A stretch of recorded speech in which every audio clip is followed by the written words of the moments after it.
निष्काम प्यारे की जय सतगुरु महाराज जी की जय धाम चैतन्य की जय। कृष्ण महाराज जी आपसे सदा सदा कह रहे सुंदर साथ जी श्री प्रताप जी कैसे मुझे सतगुरु महाराज जी ने ये बख्शीश दी कि मुझे ब्रह्मांड के दर्शन कराए और अपनी असल पहचान। तो कह रहे कि ये पहचान कराई क्यों। विचार करे सुंदर साथ जी। राज्य महाराज जी अपनी रूह को पहचान क्यों कराते हैं। ये नहीं कि बस तू आ तुझे पहचान हो गई आजा। जो तुझे पहचान कराई है तो तू अपनी संगी आत्माओं को भी पहचान कर और अपना वो खोल दिमाग जो तुमने ब्रह्मांड में एक दूसरे से किया। जो मैं बोली तो तू मुझे कल में क्यों बताए और जब भी बोली तो तेरे मुझे क्या करना। जब देवचंद जी महाराज जी को दर्शन दिए तो क्या मैं चुपचाप बैठे। उसी दिन कुछ समय के बाद ही कांजी भट्ट से कह दिया गुरुदेव आज के बाद मेरी इंतजार मत करना मैं नहीं आता। ये नहीं कहा मुझे राज्य ने दर्शन दे दी जो मुझे पाना था मैंने पा लिया और अब मुझे आपकी जरूरत है। बड़े विनम्र भाव से कि कल उससे तो महाराज जी मेरी आज से इंतजार मत करना क्यों क्योंकि अंदर अंदर वो चीज आ चुकी थी तो देखा कि अब उसकी बात मैं यहाँ पर करूं तो ये मेरे गुरु का अपमान है। वो जहां तक चल रहे हैं चल रहे होंगे ऐसा नहीं हो सकता ये ध्यान देना। ऐसा नहीं हो सकता कि जब सतगुरु महाराज जी को राज्य ने दर्शन देकर पहचान कराई तो उन्होंने अपने सतगुरु से चर्चा ना की क्योंकि ये अंदर का रस है। और अंदर का जब रूह को मिलता है तो वो तो यही चाहती है कि जितनों को चाहूं मैं दे दूं। तो कानजी भट्ट बहुत नजदीक में थे। देखा ना कि कहा था कि अगर कोई चौपाई छूट जाती थी तो घर जाकर पूछते थे भागवत खुलवा कर कि आज क्या चला। और वे बहुत ही प्रसन्न थे सतगुरु महाराज जी से देवचंद से। इसीलिए तो इंतजार करते थे। बड़े बड़े सेठों की इंतजार नहीं करते थे कि वे आएंगे तभी भागवत लगाऊंगा। उनकी इंतजार करें क्यों क्योंकि लग रहा था कि जिज्ञासु है। तो क्या नजदीकी नहीं रही हो बहुत नजदीकी रही हो। तो हो सकता है देवचंद जी महाराज जी ने जरूर एकांत में चर्चा की होगी। लेकिन कह रहे कि बिना अंकुर के कोई पाता नहीं। हो सकता है उन्होंने ना एक्सेप्ट क्योंकि यह भी एक हमारे सामने बहुत बड़ी बाधा बन जाती है कि जहां गुरु बनकर बैठ जाते हैं तो दूसरे के सामने झुकने में भी बहुत एजिटेशन। कोई कोई वृद्धि ब्रह्म आत्मा होती है जैसे चिंतामणि जी थे जो कबीर पंथ में गुरु पद पर बैठे थे हजारों शिष्य थे लेकिन फिर भी सतगुरु के चरण में थे। लक्ष्मण सेठ थे कितने बड़े बड़े आए महाराज जी के चरणों में नतमस्तक हुए क्योंकि पहचान कर ली। तो हो सकता है उन्होंने बताया तो जरूर होगा। ऐसा नहीं कि भाई किसी को मिला और अपने सतगुरु को ना बताए। लेकिन कोई बिरला होता है कि कोई गुरु होकर शिष्य की बात को एक्सेप्ट क्योंकि माया का ब्रह्मांड बना हुआ है तो इसमें एक अपना अभिमान खड़ा हो। अंदर एक देगा मैं तो इसका गुरु हूँ मैं इसकी बात सुनूं क्यों सुनूं भाई। अगर स्वीकार भी कर ले आत्मा भी गवाही दे कि बात सत्य है तो भी ये अहंकार आगे बढ़ता है। ये तो सतगुरु की मेहर होती है।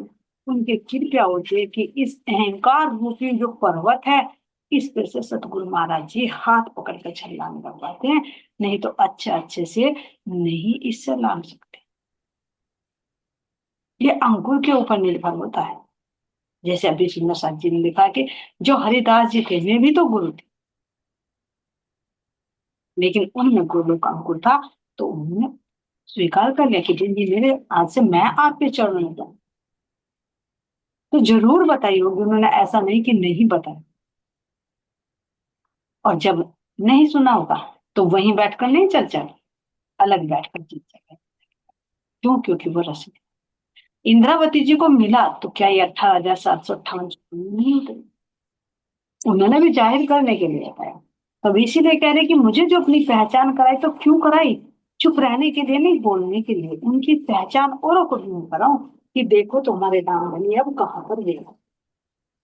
तो इसीलिए कह रहे कि जान के भी अनजान बने रहे हमसे ज्यादा मूर्ख कौन। परिचय दिया बोलने के लिए बोलेंगे अब रहे। जब हमें अपना परिचय दिया है तो अब हम मौन नहीं रहेंगे, अब हम बोलेंगे कि देखो साक्षात कौन हुआ। इस तरह से सुंदर साहब जी सतगुरु श्री रामचंद्र महाराज जी ने बड़े प्यार से बड़े लाड से अपने गुरु को परम धाम का दर्शन कराया और अपने लिए सब की पहचान कराई। बस यही उनके चरणों में ये धाम देने सतगुरु महाराज जी। हम तो बड़े अज्ञानी बड़े मूर्ख हैं, कुछ बल बुद्धि कुछ भी नहीं, बस एक आपके चरणों का आश्रय है। जिस तरह से आप प्रभु का हाथ पकड़कर जागृत करते वैसे हम सदगुणों को भी अपने चरणों से लगाए रखना।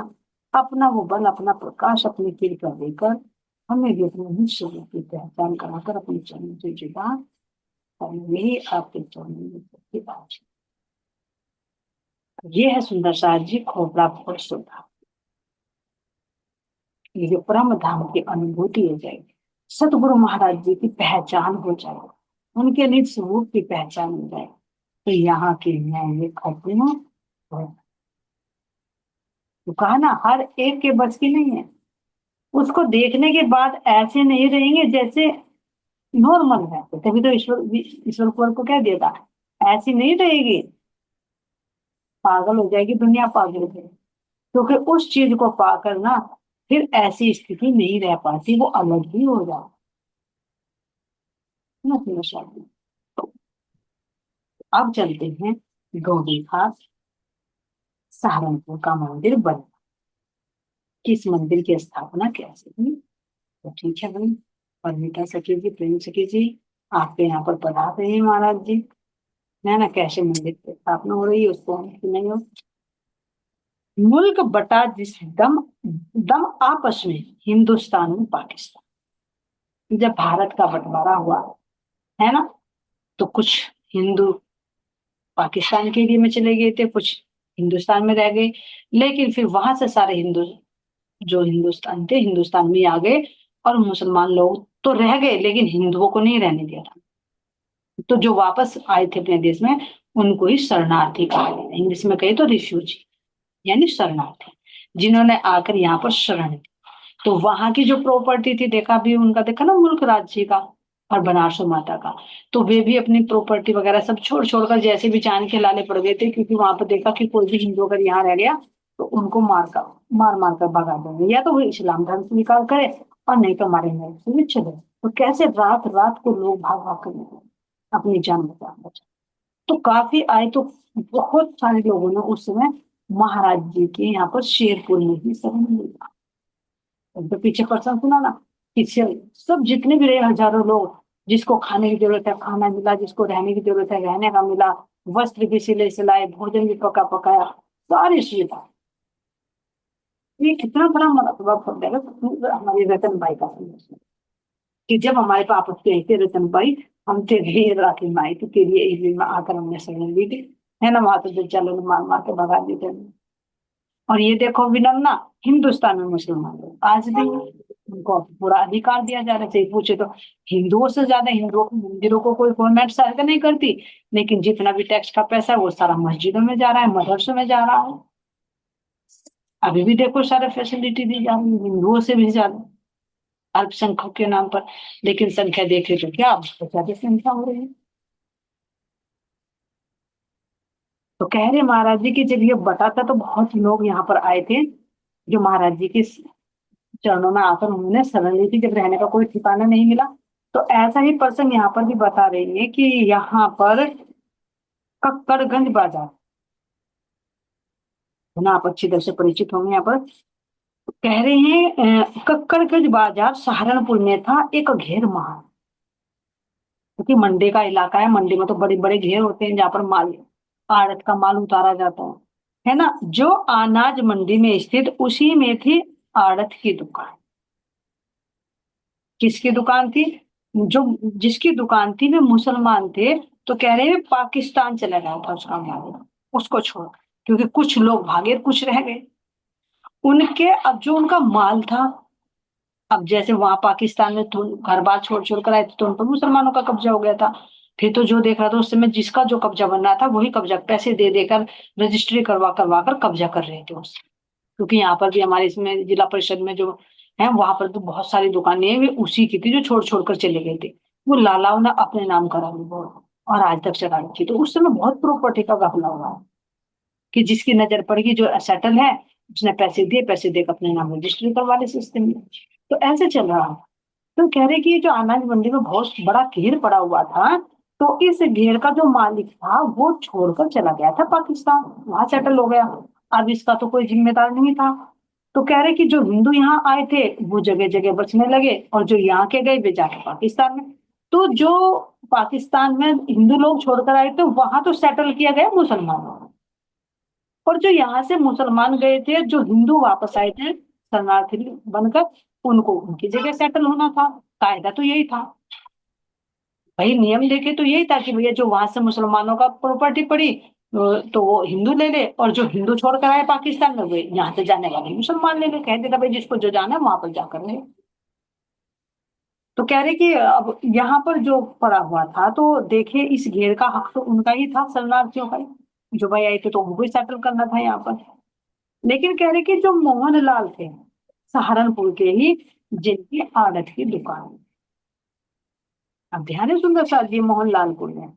ये मोहन लाल ये है जो कस्तूरीबाई है ना उनका। देखो जो चिराव के थे ना, गोदरमल, उनकी बहन थी कस्तूरी।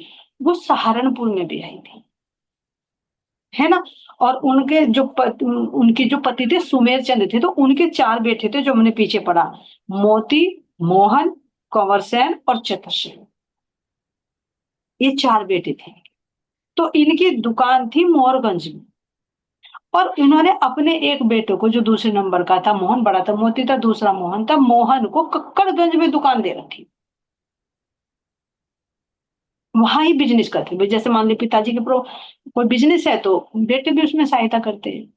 तो अपनी दुकान तो थी यहाँ पर मोरगंज में, और इनकी बेटे की थी कक्कड़गंज में, जहां पर ये है घेर बना हुआ है।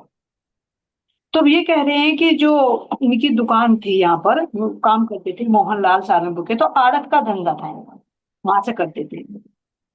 अब इनके अंदर ये आया भाई मैं काम तो करता हूँ लेकिन इतना बड़ा घेर पड़ा है तो क्यों ना मैं इसको हथियार लूं। जो इसका मालिक है वो तो भागे, क्योंकि इतना बड़ा घेर, और वो भी जहाँ इकोनॉमिक एरिया हो, अपना बिजनेस चलता हो भाई। आड़त की मंडी की जमीन तो बहुत महंगी होती है, बिजनेस चलता है वहां पर। और उनका तो विशेष था ही बिजनेस, क्योंकि पिताजी भी ये काम करते थे, आड़त की दुकान थी, और बेटा भी काम करते थे। तो सोचा कि हम चारों भाई मिलकर बहुत अच्छा काम कर लेंगे, इस घेर को मैं हथियार। अब हथियाने के लिए कुछ ना कुछ तो चाहिए, कोई पावर चाहिए। अब किसको, तो महाराज जी से जुड़े हुई थी कस्तूरी बाई। तो महाराज जी का ही हाथ पकड़ा। तो उनको ना कहा कि ऐसा करे कि भाई वैसे तो ये रिफ्यूजियों का बैठते, लेकिन अगर हम क्लेम कर दे, यानी अपना इस पर अधिकार जता दे, कैसे ना कैसे करके रजिस्ट्री करवा ले, तो ये घेर हमारा हो जाएगा। तो महाराज जी के पास गए, जैसे तैसे उन्होंने योजना बनाई, और महाराज जी को कह दिया, महाराज जी देखो है तो, महाराज जी ने कहा भैया वैसे तो ये रिफ्यूजियों की है जमीन, लेकिन अब कोई सेटल हो या ना हो, लेकिन हमने जो रिफ्यूजी तो वे शेरपुर में रह रहे हैं। इस शेरपुर में काफी लोग रुके हुए थे। तो महाराज जी के दिल में आया कि चलो भाई सुंदर साथ हो सकता है और भी ज्यादा बढ़ जाए, तो शेरपुर में ना रहा जाए तो भाई कुछ को यहाँ सेटल कर दें। मान लीजिए कभी तक रहेंगे, लेकिन कहीं ना कहीं तो घर तो सेटल करना पड़ेगा। भाई कुछ समय के लिए तो शेरपुर में रह सकते हैं, ये थोड़े ना कि परमानेंट ही देंगे इतने लोग। तो महाराज जी ने सोचा कि चलो भाई कोई बात नहीं है, कुछ जो रिफ्यूजी आएंगे तो उनको यहाँ पर सेटल कर देंगे। इससे कोई और अधिकार जता ले तो इससे अच्छा तो भाई हम ही कर ले अपने सुंदर साथ के लिए।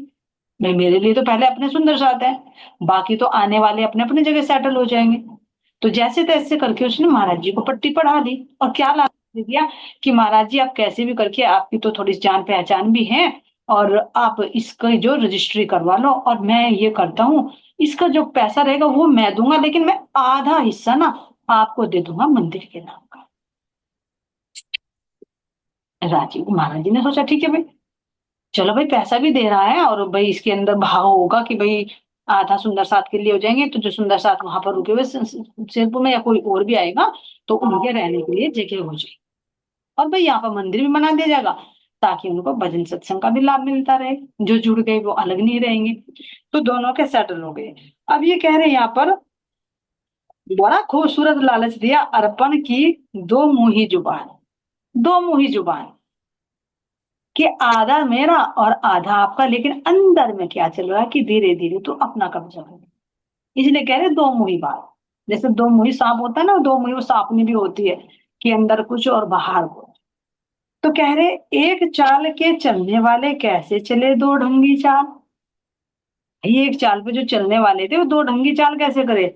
जिन्हें सदगुरु मान रहे थे उन्हीं से ही छल कपट करने की दिल में आ गई। ये होती यहाँ की नकली पहचान। फांस रहा है शिष्य गुरु को बुना गया इस ढंग से जाओ। शिष्य ही गुरु को फांसता। और ये कोई नई बात नहीं है, अभी भी चल। कोई शिष्य आता है, कोई सुन आता है, अरे भाई चल कोई बात नहीं, तू हमारा गुरु है, तू वहां पर सत्संग कर दिए, और जो भी पैसा चढ़ावा मिलेगा आधा तुम्हारा आधा मेरा। भाई काम थोड़ी से। और उसको पैसे को हम गुरु जी घर में थोड़ी ना लगाएंगे। अरे घर में नहीं लगाएंगे ना, हम जाते हैं किराया लगा कर जाते हैं, किराए में काम आ जाएगा, सेवा में ही लगाएंगे। और धीरे धीरे धीरे धीरे वो पैसे की लालच ऐसी बढ़ जाती है, वो गृहस्थी में ही यूज होने। क्योंकि लालच बहुत बुरी बला होती है, एक पैसे से शुरू होती है और बढ़ते बढ़ते बढ़ते बढ़ते वो ऐसी हो जाती है कि उसके चंगुल में हम फंसी जाए। इसीलिए महाराज जी की, हमसे सुंदर साथ जी की, हमारे तो गुरु माता का आशीर्वाद है कि उन्होंने पहले से ही हमें ये संस्कार दिए, ये सिखाया कि अब तो चढ़ भी जाते कि आरती में किसी का 1 रुपया भी नहीं चढ़वाना।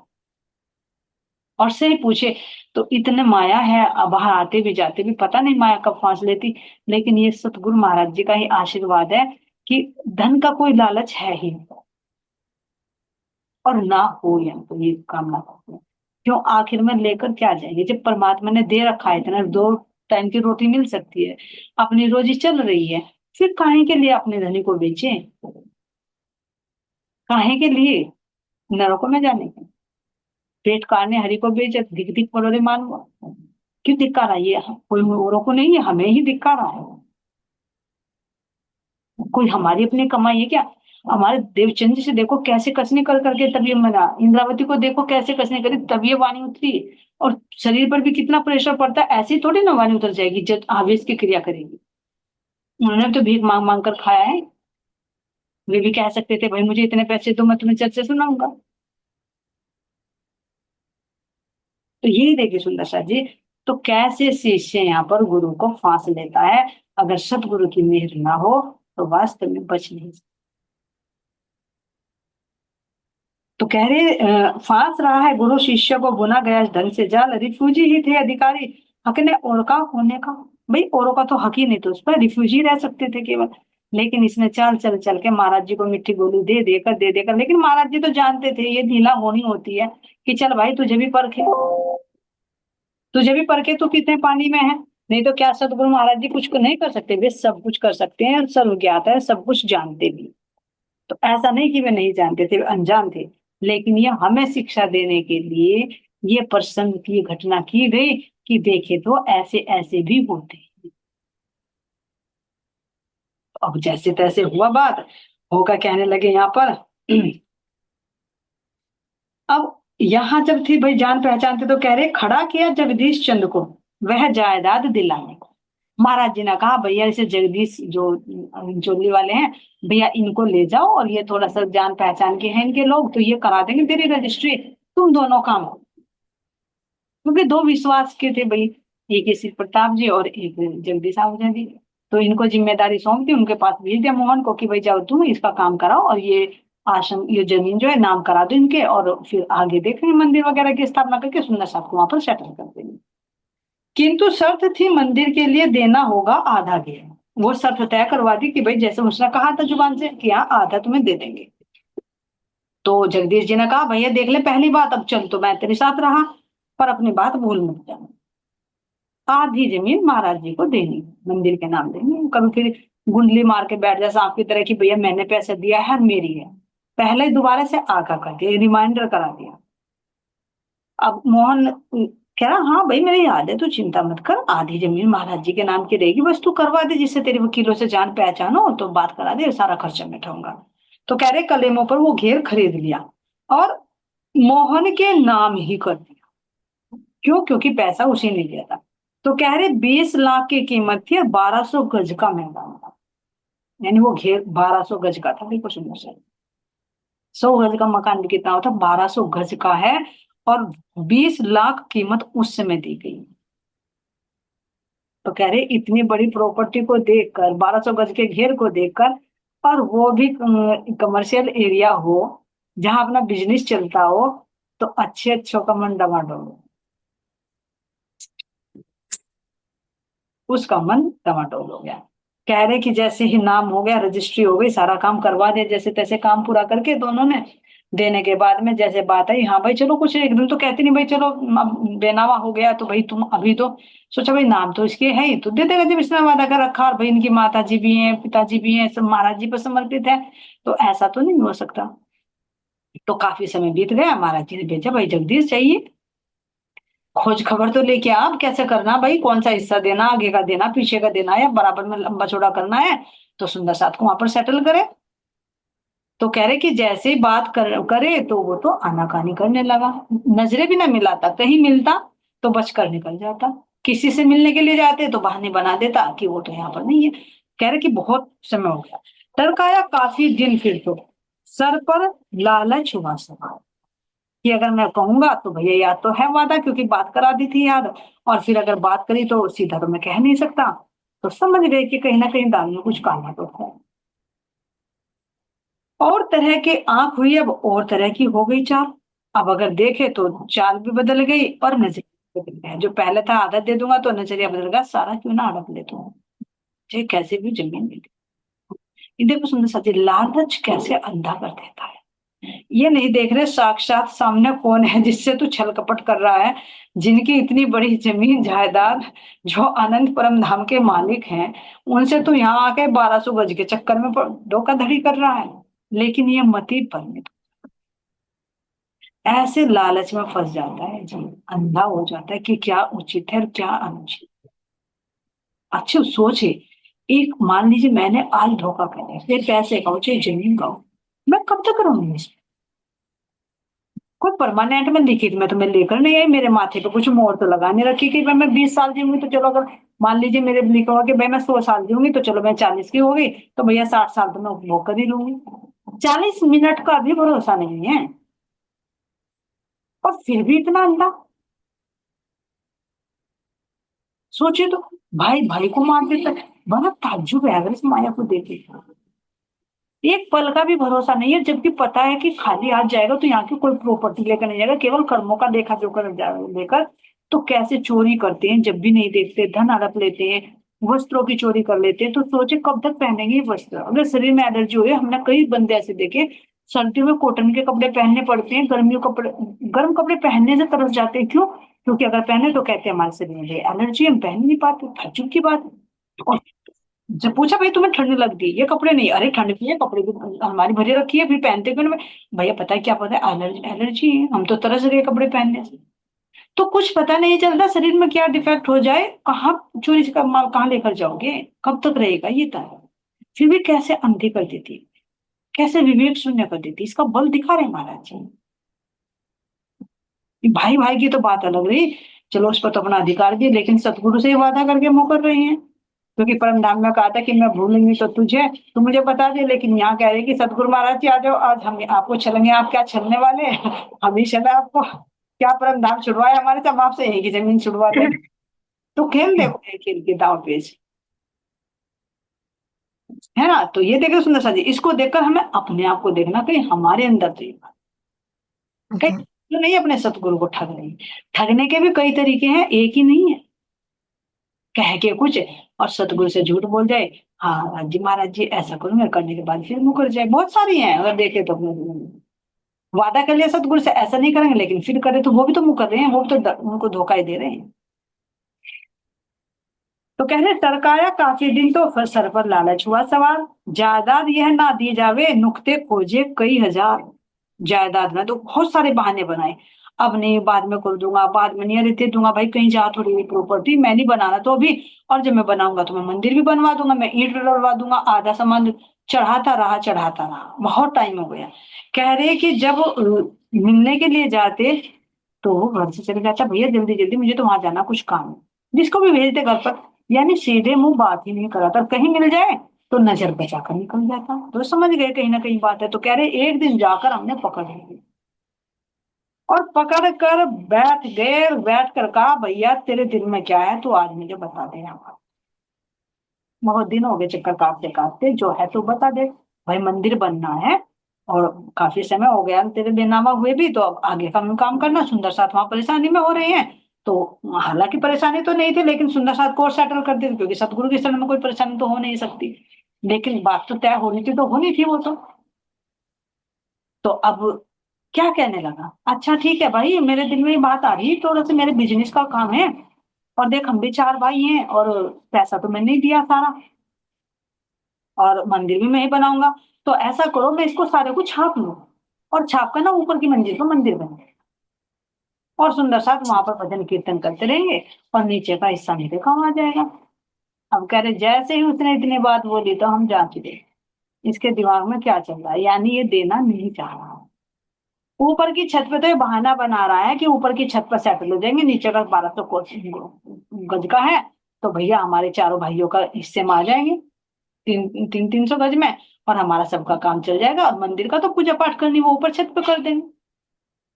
अब सुनकर ये जगदीश जी और सुंदर सा आते आए महाराज जी के पास। महाराज जी को तो ऐसे ऐसे कह रहा, अच्छा समझ गए उसके दिल की बात की। अब तक जो चोर छिप रहा था वो इसीलिए छिप रहा था, यानी नीचे का हिस्सा देना उसकी मर्जी नहीं है। अब और गए सुंदर साथ, चलो भाई ऊपर तो नहीं होगा। 1 वर्ष के, कह रहे कि 1 वर्ष के बाद रखा था ये प्रस्ताव भी, 1 साल के बाद कब्जे में आया है। नहीं तो टरकाता रहा ऐसे ही, आज निकल कल नहीं परसों दे दूंगा भाई, दे दूंगा, ऐसे कर दूंगा वो कर दूंगा, बहाने बनाता रहा।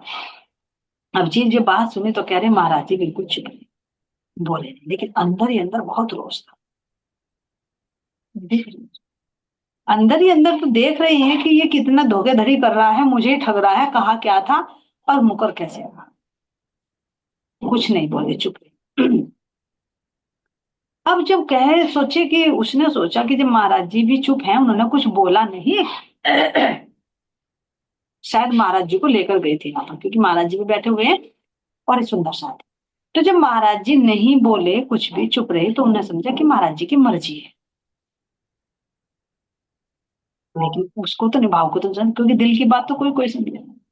जैसे भी पीछे आया था ना उनका कि भाई मेरे सतगुरु महाराज जी मेरे से रूठ गए थे, है ना, कि वहां चले गए, लेकिन फिर भी मेरे घर भी आए, ताजे वालों के यहाँ आए, मेरे घर भी आए, 3 दिन रखे, पारायण भी रखा गया, लेकिन अंदर से तो खुश नहीं थे ना, बाहर से तो दिखावा कर रहे थे। ऐसे ही वो अंदर की बात नहीं समझ पाया, और सोचा महाराज जी चुप हैं तो राजी है। तो फिर महाराज जी की राजी समझ कर देखा, कहा बोले तो नहीं है। महाराज जी ऊपर बनवा दे, मैं बनवा दूंगा, और सारी ईंट वगैरह सारा खर्चा मेरा है। महाराज जी नहीं बोले, चुप रहे। फिर दिमाग में आई होगी कुछ, अरे ऊपर बनाऊंगा तो हो सकता है मेरे पोते वोते होंगे, उनका भी बनाना है, तो ऊपर तो उनका हो जाएगा। महाराज जी एक काम करो, मैं ना आपको जितने भी यहाँ की प्रॉपर्टी बैठेगी, मैं और जगह दे दूँ आपको जमीन, वहां बन जाएगा मंदिर।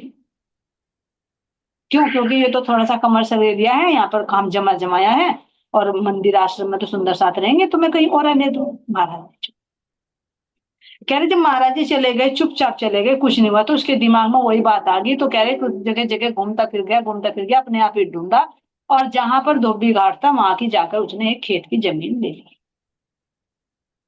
और महाराज जी को कह दिया महाराज जी मंदिर यहाँ बनवा। देखा लालच कितने पग पर पग बढ़ता रहता है।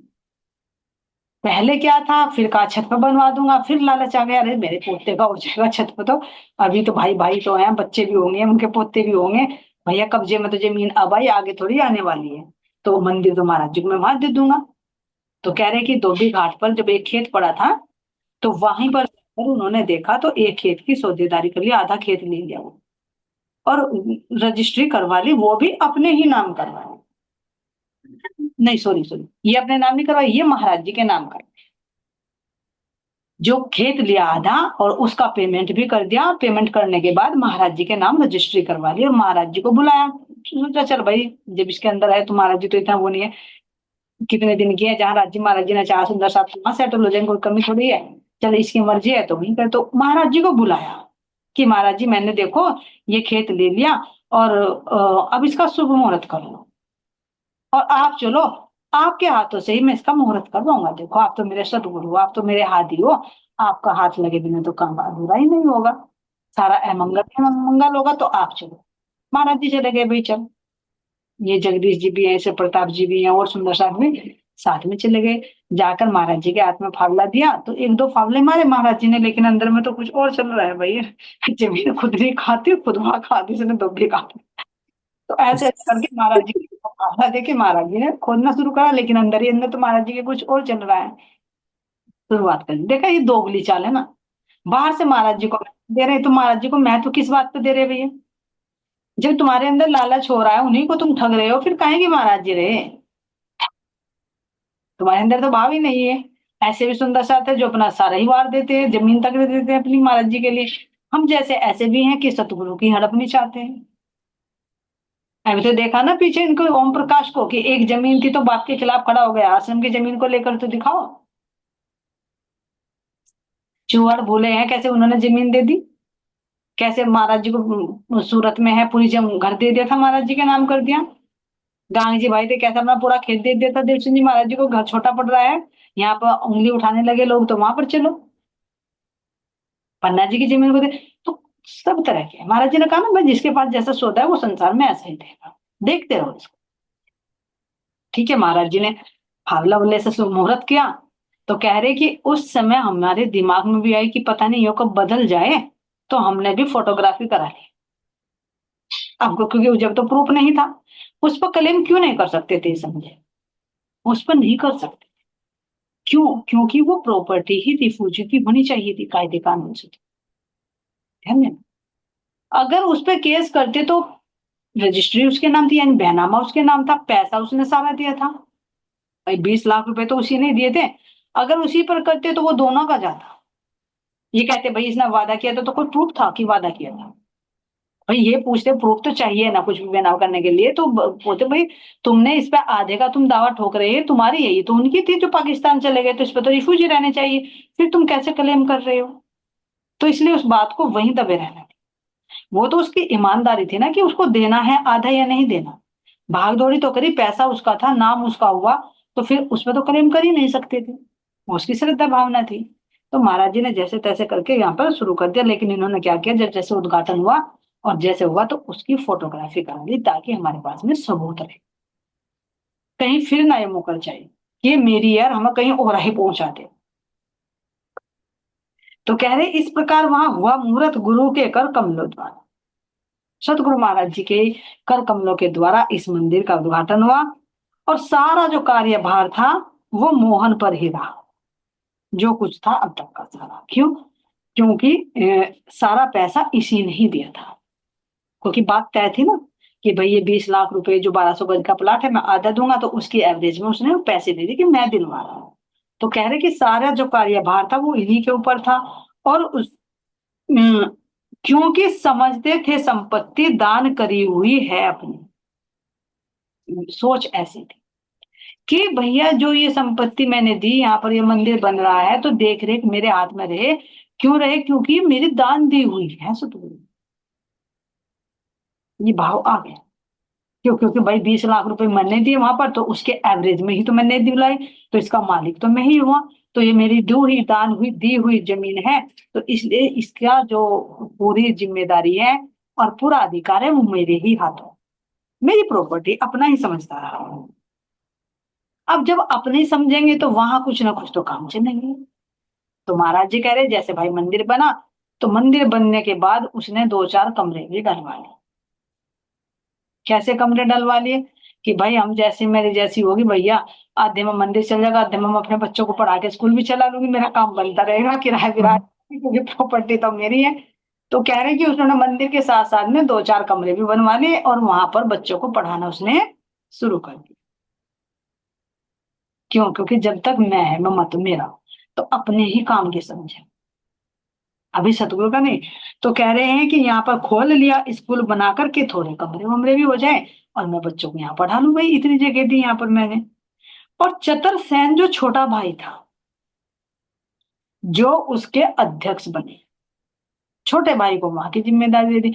वो अपने नाम करवा लिया, वो महाराज जी के नाम करवा कर भी जिम्मेदारी अपने हाथों में ले लिया। छोटे भाई को उसका अध्यक्ष बना दिया, भैया तू यहाँ देखता रहिए, मैं वहां देख रहा हूँ, और सतगुरु को बैठा दो एक कोने में। केंद्र बना व्यवसायिक हुए हो तो धर्म कर्म का नाम नहीं। अब भैया जहाँ चे चे चे चे होगी तो यही देख लो, हमारे एक मीटिंग करनी भी भारी हो जाती है। जहाँ बच्चों का शोर शराबा होगा, क्या वहां आध्यात्मिक कार्य चल पाएगा? कहाँ ध्यान करेंगे, कहाँ भजन कीर्तन करेंगे? तो कह रहे सारा ही व्यवसाय ही बन गया, धर्म कर्म का तो नाम ही नहीं रहा। और जब वहां पर जाते और देखते भाई, ना कोई ध्यान, ना भजन, ना कीर्तन, कुछ भी नहीं। बस एक ये लगता कि जैसे स्कूल में ही मंदिर बना, मंदिर में स्कूल नहीं, स्कूल में ही मंदिर बना दिया हो, इस तरह से है। तो वहां कह रहे कि सुंदर साथ की फिर दृष्टि धीरे धीरे हटने लगी, भाई यहाँ जाकर करे क्या। पीछे हट गए जाता गण सब, जहां न मंदिर न आस्था। हो सकता है जो धीरे धीरे गए होंगे, थोड़ा बहुत छोटा मोटा बनाया होगा, लेकिन सुंदर साथ की श्रद्धा भावना वहां से हटती चली गई। भला कौन देता जाकर ऐसे स्थानों को दान। ये सोचने वाली बात है। जहां पर सुंदर साथ मिलकर आध्यात्मिक मार्ग पर चलेंगे, वाणी का प्रचार हो, ध्यान हो, भजन हो, कीर्तन हो, सतगुरु महाराज जी की वाणी चर्चा हो, तो वहीं तो दान दिया जाएगा ना, क्योंकि दान भी पात्र को दिया जाता है। जहां पर वहां हो ही नहीं रहा कुछ, वहां तो ऑलरेडी कमाई का साधन चल रहा है, स्कूल चला दिया उन्होंने, और अध्यक्ष भी अपने भाई को बना दिया, और अधिकार भी अपने हाथ में रख रहा है सारा, कि भाई ये तो मेरी दी हुई संपत्ति है। तो अभी दिया ही कहाँ है वो? दी हुई चीज पर यदि अपना अधिकार है, तो फिर वो दी हुई नहीं। जैसे एक प्रसंग आता ना कि महाराज जी को दी थी एक ने एक लोई, बहुत कश्मीरी शॉल दिया, है ना। ये यहाँ की बात है, जब रिफ्यूजी आए थे यहाँ पर शेरपुर में, तो उन्होंने दे दिया महाराज जी को। बड़ी बड़ी देख रहा है कि महाराज जी और ले, अच्छी बात है। लेकिन महाराज जी ने देखा भैया एक ठिठुरा एक सुंदर सा, क्योंकि पेड़ों के नीचे ऐसे थे, जाकर महाराज जी ने उसको दे दिया। अब अगले दिन कह रहा महाराज जी आपको मेरी दी हुई कम सोल अच्छा नहीं लगा, वो तो बहुत सुंदर बहुत मुलायम कश्मीरी सोल था, और आपने उसे दे दिया। महाराज जी कहते तुमने मुझे दिया कब? अब महाराज जी मैंने तो दिया था जो आप उसे उड़ा कर आए। अब भाई तुमने दिया कहाँ था मुझे? अगर तू दे देता मुझे तो फिर तू ना सोचता कि मैंने किसको दिया, जब तूने मुझे दे दिया फिर तो मेरा हुआ, मैं किसी को दूं? तो यानी अभी भी तू देने के बाद भी ये कह रहा है कि मेरा दिया हुआ सोल उसको क्यों दे दिया? तो अभी भी तू अपना अधिकार समझ रहा है ना? क्यों अधिकार? कि तू अपना अधिकार इसलिए समझ रहा है कि उसको नहीं देना चाहिए था, महाराज जी को दे दे।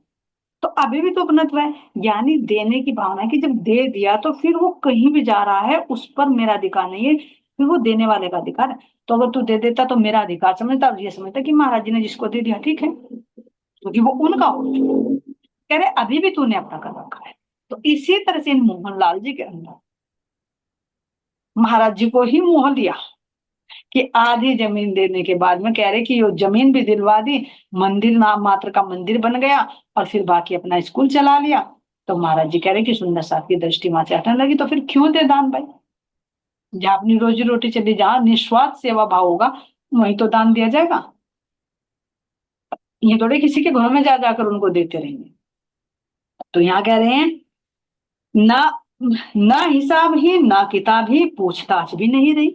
अगर कोई पैसा आता भी तो वहां ना तो वो मोहनलाल हिसाब किताब देता, क्योंकि आदत का काम करता है बनियागिरी का, तो दिमाग तो तेज है ही, कि कहाँ को बचत कर लो कहाँ को नहीं, तब तो इतना तेज दिमाग चल रहा है।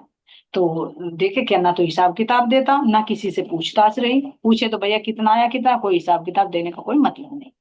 तो इस तरह से कह रहे कि सतगुरु ने फिर वहां से अपनी नजर हटा ली, कि भैया मेरी संपत्ति नहीं, ये तो इसी की।